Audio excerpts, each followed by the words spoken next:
In 1997, the United Nations issued the Universal Declaration on the Human Genome and Human Rights. In it, it referred to the human genome as, in a symbolic sense, a heritage of humanity. Highly respected bioethicist George Annis has proposed that any attempt to alter inheritable genetic features should be considered a crime against humanity. What should we think? What should we think about the idea of radically manipulating by means of changing the human genome? Well, let's start by talking about the human genome and human nature. Put literally, the human genome is simply the entire collection of human genes now in existence, the genes found in every woman, man, child here on Earth. So everyone acknowledges the human genome isn't something that can be perfectly preserved. It changes every second, with every death as certain genes die out, with every birth as random mutations occur. More than that, the human genome has undergone dramatic changes. For instance, 10,000 years ago, at the end of the last ice age, human migrations vastly changed the genome by mixing previously separated populations. And the agrarian revolution, the move from hunter-gatherer societies to settled agriculture, brought into existence crowd diseases like influenza and tuberculosis. Populations were decimated, the genetic strains of a few that turned out to provide resistance proliferated, the genome was critically changed. In other words, we don't want to make the mistake of essentialism, the doctrine Aristotle espoused, according to which species are eternal and unchanging. Post-Darwin, species are understood as things that intrinsically change because they intrinsically evolve. So in one sense, the human genome and human nature is a snapshot of an ever-changing genetic mosaic. So whatever we do, we have to remember the human genome will change.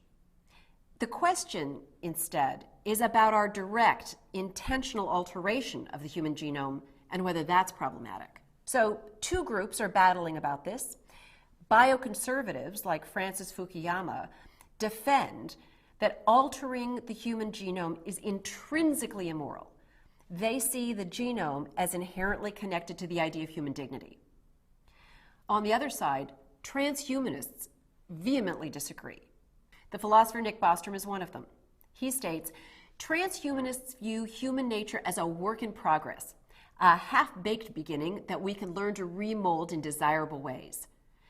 They argue that purposefully altering the genome is not in principle immoral. In fact, there may be cases in which genetic intervention is morally obligatory. For example, Julian Savulescu, also a transhumanist, argues in his book Unfit for the Future that we have an urgent obligation to morally enhance ourselves. Savulescu argues that much of our psychology evolved during that Pleistocene era, when humans lived together in small groups of closely related kin. Our psychology, our moral intuitions evolved to maximize survival in those conditions. We privileged the needs of our in-group and were suspicious of those outside it. But we're now faced with two pressing matters that threaten our survival as a species: global warming, nuclear weapons. Savulescu contends that our psychology, our empathy, isn't adequately equipped to deal with the gravity of these problems, and that humans must find ways to morally enhance themselves and transcend the limits of those Pleistocene evolved psychology. Now, whether one agrees with the bioconservative or the transhumanist on the in-principle question, that is, on whether changing the human genome is in its nature immoral, one might have deep concerns with the transhumanist program and what it would look like in practice. Forays into this technology could have lots of unintended consequences, many irreversible. Moving from theoretical knowledge of the workings of a gene, however deeply grounded, at some point needs empirical verification. Models only go so far before they have to be field tested. And, well, for one thing, it's hard to imagine being able to ethically conduct clinical trials of such enhancements. And then to check out how they scale, this is a hard idea to imagine beta testing. And if the genetic change has precisely the biological effects we hope for, there's still a risk of massive unintended consequences. Think of the rollout of Savulescu's program. A genetic intervention that increased empathy could make those people more trusting and submissive and easier to dominate. So what's the rollout look like? Unless everyone simultaneously got that enhancement, You'd have portions of the population more easily dominated by those without the genetic modification. Nor would all people seek to use these technologies for good. Renegade agents could abuse the knowledge. Governments could implement horrible state eugenic programs. Once developed, this technology might be incredibly difficult to regulate and control. In short, this may be dangerous knowledge. All this said, it may be too crude to lump together all genetic interventions. Highly selective ones might be good, maybe even crucial as adaptations to a changing world.